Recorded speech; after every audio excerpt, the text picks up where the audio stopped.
The number of unemployed people in the state of Texas is lower than the number of open jobs. So the question is, why are employers still having a hard time filling vacancies?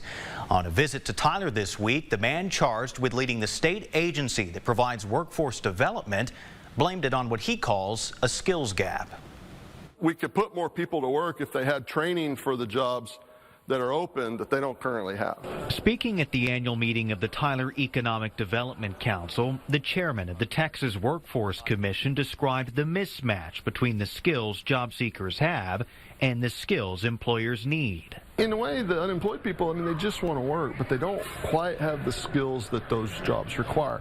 We call that a skills gap because, simply put, we have people who are motivated to go to work. They just need some training to be able to do that successfully. He says the skills gap is easy to see when looking at the numbers, with 620,000 unemployed Texans and 750,000 open jobs. Now, I went to Texas Tech, but I can do that math. So how does the state tackle the skills gap?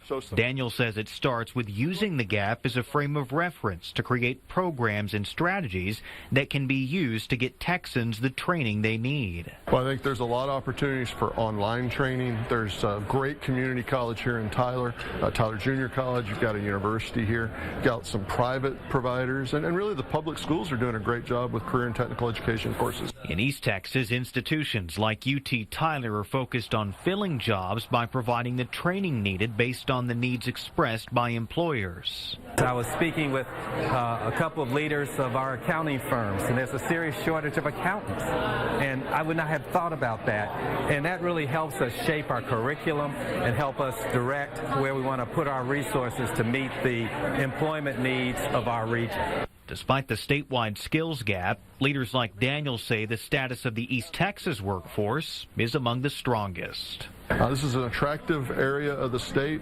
We've got access to great airports, great workforce here, and I think that's why we see employers continue to create jobs in this area.